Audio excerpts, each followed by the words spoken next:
Demanding answers, Doctors Without Borders wants to know why aerial bombardments blew apart its hospital in Afghanistan, killing caregivers and patients inside.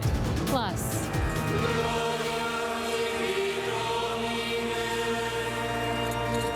the Pope is leading the opening mass for a nearly month-long meeting with church leaders. It comes a day after the Vatican fired a priest who announced he was in a gay relationship. We'll go live to Rome.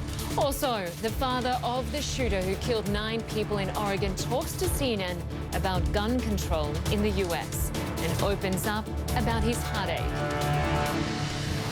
Hello, welcome to our viewers in the US and around the world. I'm Lynda Kinkade and this is CNN Newsroom.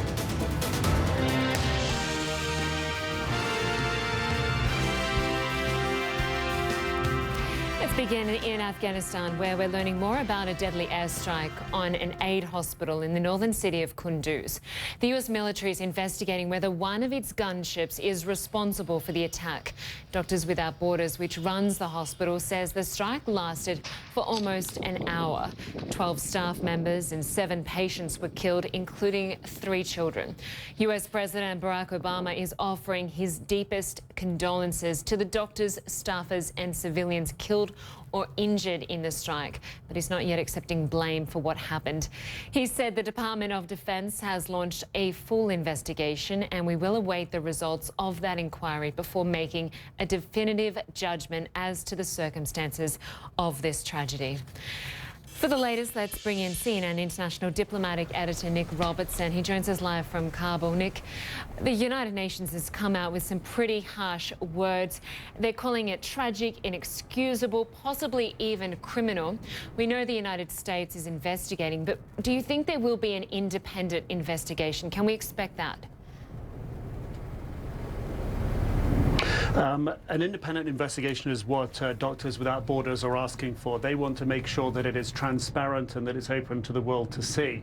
If the US military investigates it as they are doing and as they plan to do, there is a concern that that may leave doubts in some people's minds of the outcome of that investigation. I think everyone at the moment thinks it's too soon to prejudge the situation because the US-led investigation has only just begun.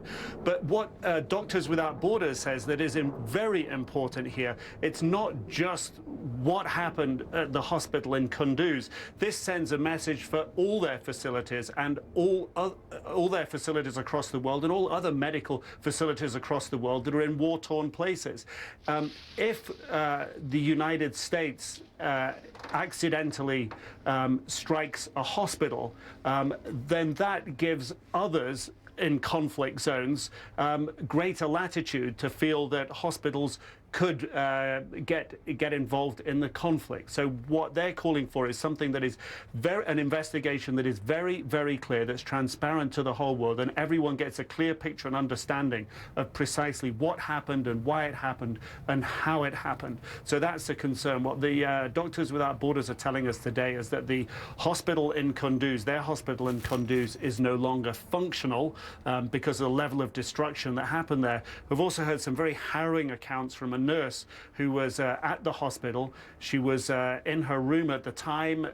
That room wasn't struck, but as soon as she figured out what was going on, there was an attack going on. As soon as she figured out and got to the buildings where the smoke and flames were engulfing part of the building, she literally describes being able to see in the ICU, the intensive care unit, patients who were in their beds who were being engulfed in flames and couldn't get out. Very, very harrowing scenes. And also in the operating theatre there, the people dead and injured in the operating theatre. So very, very harrowing accounts of what eyewitnesses to this have seen. And of course, this for Doctors Without Borders is very personal. And that's where they'd like a thorough, clear, transparent accounting.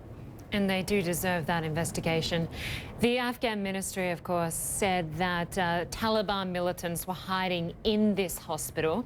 Has the Taliban responded to that claim? Well, even Doctors Without Borders say that the Taliban had respected the hospital, that even earlier in the week when they'd come to the hospital, they told the doctors there to continue working, that they weren't going to harm them. The Doctors Without Borders say that the Taliban were respecting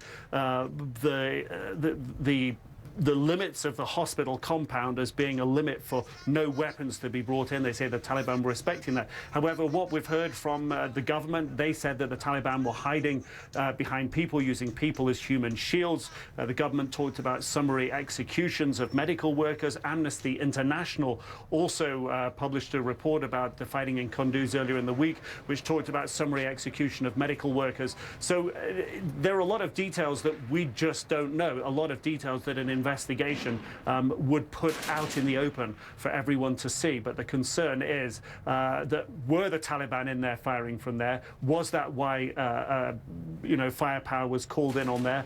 Was it a mistake of some other means? Certainly Doctors Without Borders believe that their compounds rule, and the rule of hospital compounds in Afghanistan, the international humanitarian law around the world, was being respected at that facility, for there to be no weapons there, therefore no reason for firepower to be drawn onto that location. Lynda.